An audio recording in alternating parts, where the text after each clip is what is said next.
Hello, guys, welcome back. Uh, Today's discussion will be on growth structure of a young bone, a young long bone.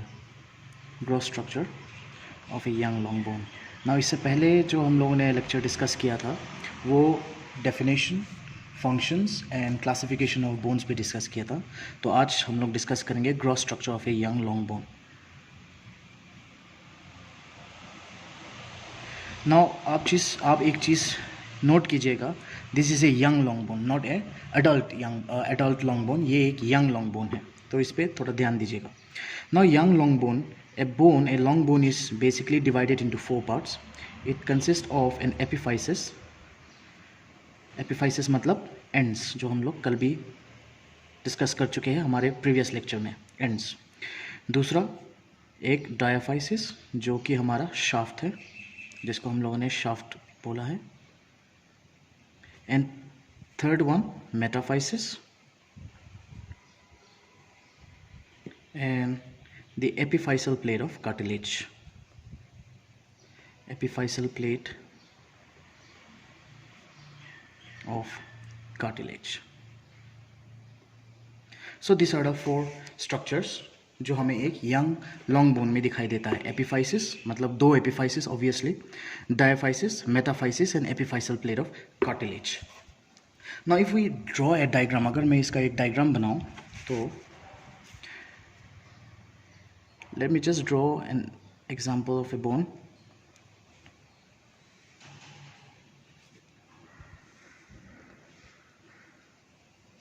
Now this bone is divided into 4 parts. So the ends, ये जो हमारे ends है, इसको हम लोग बोल देंगे epiphysis. This is the epiphysis. Next, ये जो बीच में आपको लॉन्ग स्ट्रक्चर दिखाई देगा, दिस इज द शाफ्ट और द डायाफाइसिस, जिसको डायाफाइसिस भी बोल रहे हैं हम. नेक्स्ट, जो हमारा ये डायाफाइसिस एपिफाइसिस की तरफ एंड हो रहा है, मतलब the epiphyseal end of the diaphysis, मतलब ये वाला जो रीजन है, ये बेसिकली हमारा मेटाफाइसिस है. This is the metaphysis. And epiphysis और मेटाफाइसिस के बीच में एक छोटा सा प्लेट होता है, एक कार्टिलेज का प्लेट होता है, जिसको हम लोगों ने एपिफाइसल प्लेट ऑफ कार्टिलेज बोला है. The epiphyseal plate of cartilage.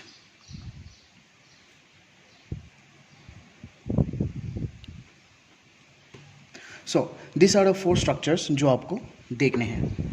The first one is the epiphysis, जो हमारा एंड्स है, जिनको हम लोगों ने एपिफाइसिस बोल दिया है. This is the epiphysis.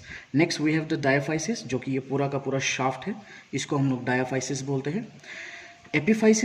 Diaphysis जब एपिफाइसिस की तरफ जा रहा है, तो जो डायाफाइसिस का एंड है एपिफाइसिस की तरफ, उसको हम लोगों ने मेटाफाइसिस बोला है. And epiphyseal plate of cartilage, जो कि एपिफाइसिस और मेटाफाइसिस के बीच में मौजूद होता है. नाउ याद रखिए, हम फिर से बोल रहे हैं कि this is a young long bone. एक एडल्ट लॉन्ग बोन में आपको मेटाफाइसिस और एपिफाइसल प्लेट ऑफ कार्टिलेज नहीं दिखाई देता है, वो फ्यूज हो जाते हैं. तो ये एक यंग लॉन्ग बोन की बात कर रहे हैं. नाउ इसमें फर्दर देखते हैं हम लोग कि ये जो एपिफाइसिस है, ये क्या है. एपिफाइसिस ना, एपिफाइसिस जो है,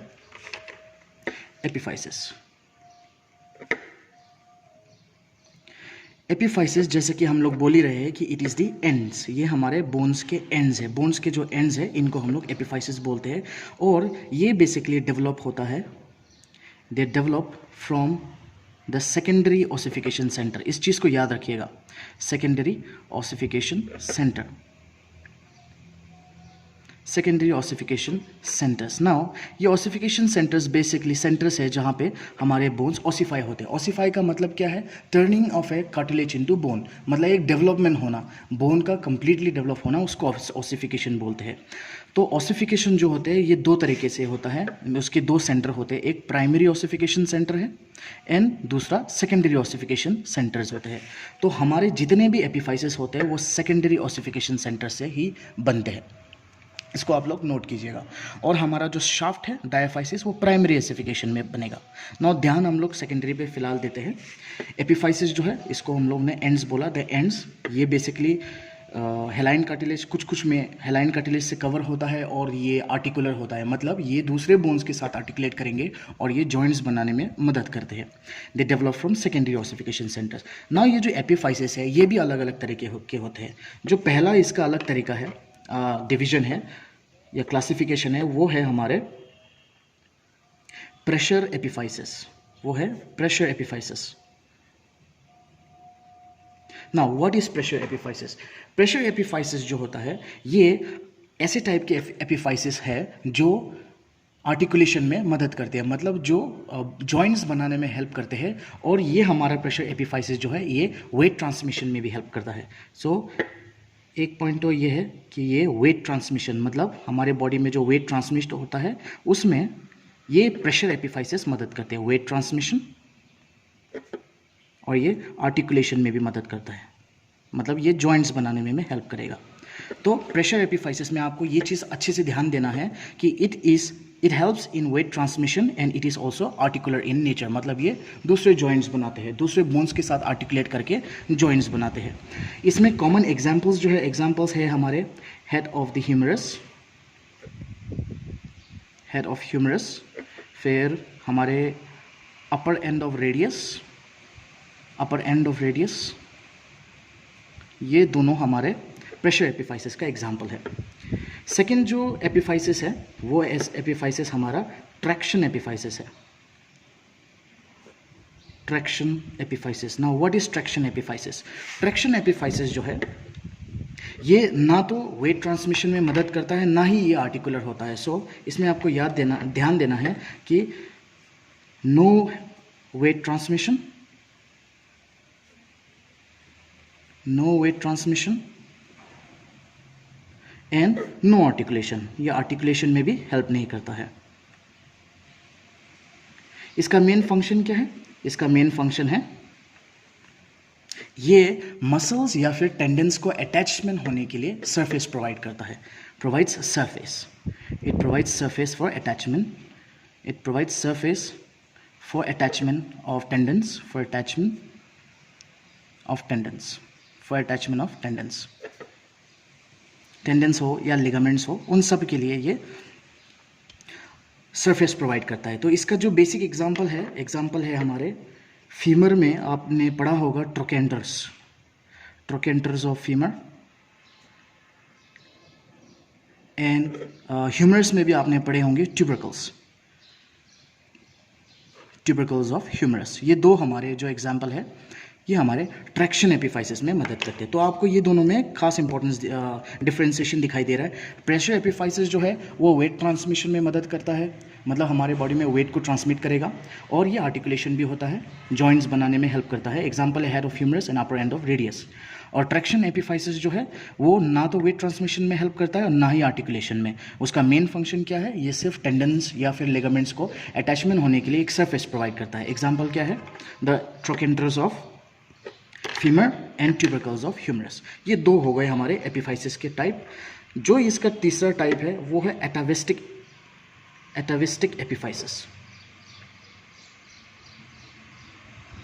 now atavistic epiphysis, what is atavistic epiphysis? आप लोगों ने पढ़ा होगा एटाविज्म। एटाविज्म क्या होता है? एटाविज्म बेसिकली फाइलोजेनी से रिलेटेड है। फाइलोजेनी हम लोगों ने 12th में बायोलॉजी या 11 में एवोल्यूशन चैप्टर जो होता है उसमें पढ़ा है phylogeny. What is phylogeny? Phylogeny is the study of environmental development, है ना, जो एनवायरनमेंट के हिसाब से evolution, sorry not environmental, evolution में वो किस तरह से डेवलप हुआ है उसकी स्टडी को हम लोग फाइलोजेनी बोलते हैं। तो एटाविस्टिक एपिफाइसिस ऐसे एपिफाइसिस है जो फाइलोजेनेटिकली तो अलग बोन थे, लेकिन अब ह्यूमंस में, मैन में क्या हो रहे हैं, ये फ्यूज होके दिखाई देता है। फिर से सुनिए, एटाविस्टिक एपिफाइसिस ऐसे एपिफाइसिस है जो शुरुआत में फाइलोजेनेटिकली ये एक अलग बोन था, बट अब ह्यूमंस में ये एक फ्यूज बोन में आपको दिखाई देता है। इसका बेसिक एग्जांपल क्या है? एग्जांपल है स्कैपुला में आपने एक प्रोसेस पढ़ा होगा, coracoid process, the coracoid process of scapula. ये एक एग्जांपल है और इसका दूसरा एग्जाम्पल है टैलस जो बोन है, टैलस बोन के पोस्टीरियर में अगर आप देखोगे तो आपको दो ट्यूबरकल्स दिखाई देते हैं। तो जो लेटरल ट्यूबरकल होता है टैलस का, लेटरल ट्यूबरकल ऑफ टैलस जो कि पोस्टीरियर सरफेस ऑफ टैलस में मौजूद होता है, लेटरल ट्यूबरकल ऑफ टैलस। इस लेटरल ट्यूबरकल का दूसरा नाम ऑस्ट्राइगोनम है। इसका दूसरा नाम क्या है? ऑस्ट्राइगोनम। सो ये आपको याद रखने हैं। तो ये एटाविस्टिक एपिफाइसिस है जो कि फाइलोजेनेटिकली ये अलग बोन थे, लेकिन अब ये क्या हुआ, ये फ्यूज होके एक होने लग गए। एंड लास्टली एक और एपिफाइसिस है, इस एपिफाइसिस का नाम है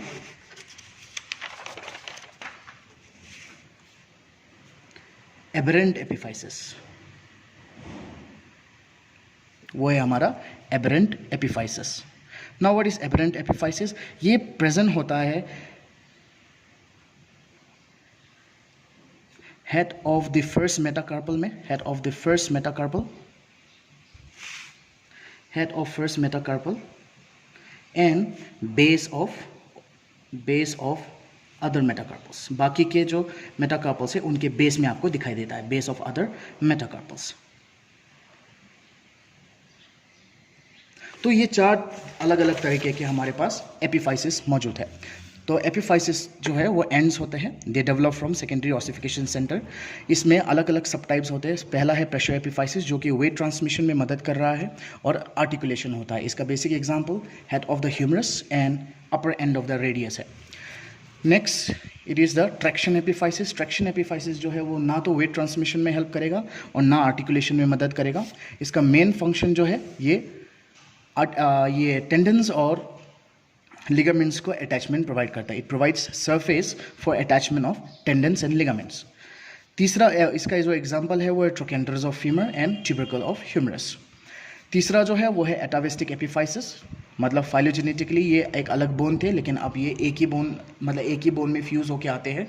जैसे कि एग्जांपल है coracoid process of scapula and os trigonum of the talus जो कि पोस्टीरियर सरफेस में मौजूद है। And lastly we have the aberrant epiphysis जो कि base of the first metacarpal, head of the first metacarpal and base of other metacarpals में दिखाई देता है। तो ये था हमारा एपिफाइसिस। आई होप ये आपको क्लियर हो गया हो। नेक्स्ट जो टॉपिक है या नेक्स्ट जो स्ट्रक्चर है वो है हमारा डायाफाइसिस। डायाफाइसिस ना, डायाफाइसिस जो है, डायाफाइसिस को हम लोगों ने शाफ्ट भी बोला है। It is the shaft. Now diaphysis ऐसे स्ट्रक्चर है, आप देख ही सकते हो कि सेंटर वाला जो हमने अभी स्ट्रक्चर बनाया था, ये आप देख सकते हो, ये जो बीच में जो आपको दिखाई दे रहा है शाफ्ट, इसको हम लोग डायाफाइसिस बोलते हैं। और डायाफाइसिस जो है हमारा प्राइमरी ऑसिफिकेशन से डेवलप होता है, इसको याद रखना है। एपिफाइसिस हमारे सेकेंडरी ऑसिफिकेशन सेंटर से डेवलप होते हैं या ऑसिफाई होते हैं, और डायाफाइसिस जो है ये हमारे प्राइमरी ऑसिफिकेशन सेंटर से डेवलप होंगे, प्राइमरी ऑसिफिकेशन सेंटर्स। ना डायाफाइसिस जो है, मैं अगर इसका एक कट सेक्शन बना दूं, सेम बोन का एक एग्जांपल लेते हैं। I am sorry my drawing is not that good but I am trying my best. Now if we take this section which is the diaphysis or the shaft, if I take it and explain it over here, this is the diaphysis. Now diaphysis if और the shaft, ये जो shaft है, अगर इसको हम लोग from outwards to inwards पढ़े, मतलब आउटवर्ड्स से लेके इनवर्ड्स तक क्या क्या स्ट्रक्चर्स मौजूद है, फ्रॉम आउटवर्ड्स टू इनवर्ड्स अगर हम लोग देखें तो इसमें जो सबसे पहला स्ट्रक्चर हमें दिखाई देता है वो है पेरिओस्टियम। पेरिओस्टियम नाउ नाम खुद बता रहा है, पेरी का मतलब होता है पेरीफेरी एंड ऑस्टियम मतलब बोन। तो ये हमारे बोन के पेरीफेरी में मौजूद है। ये आपको यहाँ पे दिखाई देगा पेरिओस्टियम, ये जो ब्लैक में बना है, this is the periosteum. Periosteum क्या है? It is a fibrous membrane जो कि हमारे बोन के एक्सटर्नल सरफेस को कवर करता है। इसको याद रखिएगा। पेरीफेरी, ये जो हमारा डायफाइसिस में जो शाफ्ट है इसका सबसे आउटरमोस्ट में प्रेजेंट है तो होता है पेरियोस्टियम, और ये हमारे शाफ्ट के एक्सटर्नल सरफेस को कवर करता है। नाउ पेरियोस्टियम जो है ये दो तरीके के होते हैं। Periosteum is of two types, it is compose of two layers, not two types, it is compose of two layers. इसका जो आउटर है वो फाइब्रस होता है, तो आउटर फाइब्रस लेयर होता है इसमें, और इसका जो इनर है, इनर ऑस्टियोजेनिक लेयर होता है, ऑस्टियोजेनिक लेयर या फिर सेलुलर लेयर भी बोल सकते हैं ना। इस पे आपको अच्छा ध्यान देना है। पेरियोस्टियम का जो ये इनर ऑस्टियोजेनिक लेयर है, ये ऑस्टियोजेनिक लेयर, इसी ऑस्टियोजेनिक लेयर में, ऑस्टियोजेनिक का मतलब क्या होता है, ये बोन फॉर्मेशन में मदद करता है। तो हम लोगों ने देखा हुआ है कि जब भी हमें कभी फ्रैक्चर होता है, बहुत सारे बोन्स में आप ये देख सकते हो कि अगर हमें फ्रैक्चर हो जाता है तो हम लोग क्या करते हैं, हम लोग सर्जरी तो करते नहीं है। बहुत सारे जैसे कि अल्ना में हो गया, रेडियस में हो गया, या मेटाकार्पल्स में हो गया, ऐसे बोन्स में जब फ्रैक्चर हो जाता है या फ्रैक्चर्स हो जाते हैं, हम लोग कभी भी सर्जरी नहीं करते। मैक्सिमम टाइम हम लोग सर्जरी नहीं करते। हम लोग क्या करते हैं, हम लोग सिर्फ एक प्लास्टर डाल देते हैं और विद इन 20 to 25 डेज वो हमारे फ्रैक्चर जो है वो अपने आप हील हो जाता है। यस, अपने आप कैसे हुआ है, वो इसलिए हुआ है बिकॉज बोन में जो ये पेरियोस्टियम मौजूद है उसका जो इनर सेलुलर लेयर है वो ऑस्टियोजेनिक होता है। तो एक बार अगर बोन टूट जाए तो पेरियोस्टियम जो मौजूद है उसका इनर सेलुलर लेयर डेवलप होगा, मतलब उसमें सेल्स फॉर्म होना शुरू हो जाएगा और हमारे फ्रैक्चर जो है अपने आप हील हो जाते हैं ना। इससे आपको एक चीज़ अच्छे से पता हो जाना चाहिए, क्लियर रखिए इसको, और ये वाइवा में बहुत पूछा जाता है। मेरे प्रीवियस लेक्चर्स में क्लासिफिकेशन ऑफ बोन्स में हम लोगों ने देखा था अकॉर्डिंग टू शेप वाला जो लेक्चर था उसमें एक बार चेक कीजिए। सेसमोइड बोन्स नंबर 6 में था सेसमोइड बोन्स। सेसमोइड बोन्स ऐसे बोन्स होते हैं हमारे बॉडी में जिनमें कोई पेरियोस्टियम नहीं होता है। तो वाइवा में बहुत टाइम पूछा जाता है कि सेसमोइड बोन का इंपॉर्टेंस बताओ या सेसमोइड बोन का इंपॉर्टेंट पॉइंट बताओ। तो इंपॉर्टेंट पॉइंट ये है कि सेसमोइड बोन में कोई पेरियोस्टियम मौजूद नहीं होता है। इसका मतलब क्या है कि सेसमोइड बोन अगर टूट जाए या फ्रैक्चर हो जाए, जैसा कि एग्जांपल है पाइसिफॉर्म हो गया या हमारा पटेला हो गया, ये अगर टूट जाए, ये अगर फ्रैक्चर हो जाए तो ये अपने आप से कभी डेवलप नहीं हो सकता है, ये अपने आप से कभी फ्यूज नहीं हो सकता है। क्यों? बिकॉज सेसमोइड बोन में पेरियोस्टियम एब्सेंट है। सो ये चीज़ आप क्लियर रखिए। सेसमोइड बोन में अगर फ्रैक्चर हो जाए वो अपने आप से कभी फ्यूज नहीं हो सकता है because sesamoid bone does not have periosteum. So periosteum का बहुत इंपॉर्टेंस होता है। और ये जो पेरियोस्टियम है ये हमारे अंडरलाइंग बोन्स के साथ किस तरह से अटैच होता है, ये जो फाइबर्स दिख रहे हैं इन फाइबर्स की मदद से। तो इन फाइबर्स का नाम है शार्पीज फाइबर्स। शार्पीज फाइबर्स, ये शार्पीज फाइबर्स के मदद से हमारा जो पेरियोस्टियम है वो डायाफाइसिस या external surface of the bone के साथ अटैच रहते हैं। So this is periosteum. Next periosteum, सबसे पहला तो हमें पेरियोस्टियम दिखाई दिया। अब पेरियोस्टियम के भी अंदर जाएंगे तो ये वाला जो लेयर है, इतने तक का जो लेयर है, ये जो लेयर है, ये लेयर होगा हमारा कॉर्टेक्स। आई एम सॉरी, यहाँ पे बहुत विंडी सिचुएशन हो रखा है, कंडीशन ऐसा हो गया है, so just ignore the background. Now next जो है वो है कॉर्टेक्स। पेरियोस्टियम सबसे आउटर मोस्ट में मौजूद है और इसके बाद जब अंदर जाएंगे तो जो स्ट्रक्चर है वो है हमारा कॉर्टेक्स। ना कॉर्टेक्स जो है it is formed of compact bones. Now ये भी मैंने अपने प्रीवियस लेक्चर में एक्सप्लेन किया है कॉम्पैक्ट बोन्स। उसमें भी मैंने आपको बताया था कि कॉम्पैक्ट बोन्स जो होते हैं ये डेंस बोन होते हैं, एक्सट्रीमली पोरस होते हैं and they are well develop in the cortex of the bone. ये कॉम्पैक्ट बोन से बनने की वजह से बहुत डेंस होते हैं, बहुत हार्ड होते हैं और बोन को जो रिक्वायर्ड हार्डनेस है, रिजिडिटी होता है, वो ये कॉर्टेक्स प्रोवाइड करेगा। एंड लास्टली जो ये अंदर वाला स्ट्रक्चर है, ये जो अंदर है, ये अंदर स्ट्रक्चर हमारा जो सबसे इनर मोस्ट में स्ट्रक्चर है, this inner most structure is known as medullary cavity. ये जो है this is known as medullary cavity. So the third structure is medullary cavity.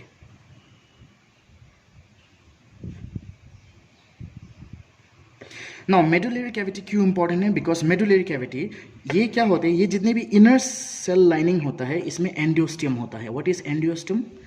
Endosteum. एंडोस्टियम जो होता है, एंडोस्टियम जो है it is a thin vascular membrane जो कि इनर लेयर, ये जो इनर लेयर है, inner layer of the medullary cavity को कवर करके रखता है।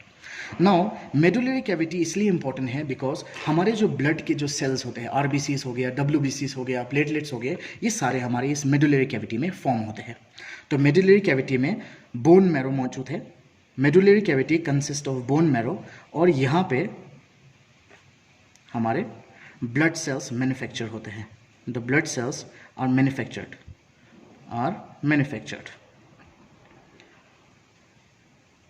ना। आपको अच्छे से पता है कि बोन मैरो जो होते हैं, bone marrow is of two types. एक होता है हमारा रेड बोन मैरो और दूसरा होता है हमारा येलो बोन मैरो। नाउ जब हम लोग छोटे होते हैं, ड्यूरिंग आवर यंगर डेज, हम लोग जब चाइल्ड थे, तो हमारे जो ये बोन है, इस बोन के एंटायर प्रोसेस में, पूरे के पूरे बोन में, एपिफाइसिस, डायफाइसिस, सब में रेड बोन मैरो ही होता है। रेड बोन मैरो होने की वजह से क्या होता है, हमारा एंटायर बोन जो है it is capable of formation of red blood cells, WBC, white blood cells and platelets. मतलब ब्लड सेल्स फॉर्म करने में वो एंटाइटल्ड है, it is capable of formation या मैन्युफैक्चरिंग ऑफ ब्लड सेल्स। लेकिन जैसे जैसे हम एडल्ट होते हैं तो क्या होता है कि इस रेड बोन मैरो है, यहाँ पे फैट्स आना शुरू हो जाता है, और ये रेड बोन मैरो जो है ये कन्वर्ट होके येलो बोन मैरो में कन्वर्ट हो जाता है। नाउ ये जो येलो बोन मैरो है बेसिकली हमारे शाफ्ट में मौजूद होता है। It basically is present in the shaft. Now जहाँ पे येलो बोन मैरो आ जाता है वहाँ पे ब्लड सेल फॉर्मेशन या ब्लड सेल मैन्युफैक्चरिंग का जो फंक्शन है वो लॉस्ट हो जाता है। मतलब येलो बोन मैरो जो है they can not manufacture blood cells. Only the red bone marrow are capable of formation or production of the red blood cells, WBCs and platelets. So ये जो हमारे red bone marrow है वो हमारे epiphyseal ends में मौजूद हो जाता है बाद में। यंगर एज में क्या होता है, एपिफाइसिस, डायफाइसिस सब में आपको दिखाई देता है। सो आपको ये चीज़ ध्यान रखना है। So medullary cavity it is lined by endosteum, और उसमें बोन मैरो हो जाता है। बोन मैरो प्रेजेंट होते हैं जो red bone marrow and yellow bone marrow, ये दो different types of bone marrow है। During our childhood time red bone marrow, सारे बोन में रेड बोन मैरो ही पाया जाता है, and they are responsible for formation of blood cells. जैसे जैसे एज इंक्रीज होता रहता है, एडल्ट होना शुरू हो जाता है, उसमें क्या होता है, फैट्स आने शुरू हो जाते हैं, और रेड बोन मैरो जो है वो येलो बोन मैरो में कन्वर्ट हो जाता है। और हमारा जो डायफाइसिस है उसमें जो रेड बोन मैरो प्रेजेंट था वो अब चेंज हो जाएगा और वो येलो बोन मैरो हो जाता है। तो हम एडल्ट्स में हमारा जो डायफाइसिस है it is not capable of formation of blood sales. सिर्फ हमारा एपिफाइसल एंड जो होते हैं वो कैपेबल होता है ब्लड सेल्स फॉर्म करने में।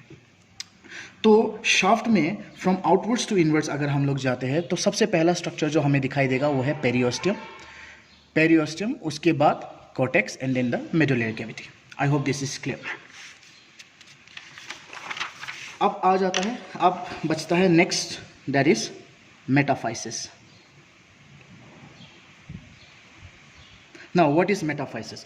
मेटाफाइसिस जैसे कि मैंने पहले भी बताया है कि जहां हमारा डायफाइसिस एपिफाइसल एंड की तरफ मूव करता है उस एरिया को हम लोग मेटाफाइसिस बोलते हैं। और मेटाफाइसिस एक ऐसा एरिया है जहां पे बहुत एक्टिव ग्रोथ होता है, ये आपको याद रखना है। मेटाफाइसिस में एक्टिव ग्रोथ होता है, metaphysis has an active growth, और यहाँ पे ग्रोथ चलती रहती है। नाउ मेटाफाइसिस जो है ये एक इम्पॉर्टेंट एरिया भी है। ये मेटाफाइसिस में जो ब्लड सेल्स होता है वो हेयर पिन बैंड्स बनाते हैं। इसको याद रखिएगा, मैं आपको ब्लड सप्लाई में एक्सप्लेन कर दूंगा। हेयर पिन बैंड्स बनाते हैं। इस हेयर पिन बैंड का बहुत इंपॉर्टेंस है, इट इज़ इम्पॉर्टेंट, जो कि मैं आपको next lecture blood supply of bone में एक्सप्लेन कर दूंगा। तो मेटाफाइसिस जो है it is the epiphyseal end of the diaphysis. And lastly we have the epiphyseal plate of cartilage, epiphyseal plate of cartilage. Now ये जो epiphyseal plate of cartilage है, this is the boundary or between the epiphysis and diaphysis. epiphysis और diaphysis के बीच में जो ये boundary दिख रहा है, this is the, ये जो आपको दिख रहा है ब्लैक में, this is the epiphyseal plate of cartilage. ना ये एपिफाइसल प्लेट ऑफ कार्टिलेज जो है इसमें भी ग्रोथ होता है ना। ये चीज़ आप याद रखिएगा कि एपिफाइसल प्लेट ऑफ कार्टिलेज में जो ग्रोथ होता है उसी की वजह से हमारा जो बोन है वो लेंथ वाइज ग्रो करेगा। जो ये लेंथ वाइज इंक्रीज होता है वो इसी प्लेट में ग्रोथ होने की वजह से। एक बार अगर ये एपिफाइसिस के साथ फ्यूज हो जाए तो हमारा बोन जो है लेंथ वाइज इंक्रीज नहीं हो सकता है। So in this lecture we have discussed about the gross structure of a young long bone. याद रखिए ये यंग लॉन्ग बोन है, ये एडल्ट नहीं है। एडल्ट में आपको एपिफाइसल प्लेट ऑफ कार्टिलेज और मेटाफाइसिस नहीं दिखाई देगा। तो यंग लॉन्ग बोन में we have the epiphysis, diaphysis, metaphysis and epiphyseal plate of cartilage. I hope you like the lecture. If there are any suggestions I would be happy, so please drop your message और comment section में आप डाल दीजिए कि अगर कोई improvement करना हो, and I will surely look into it. Thank you.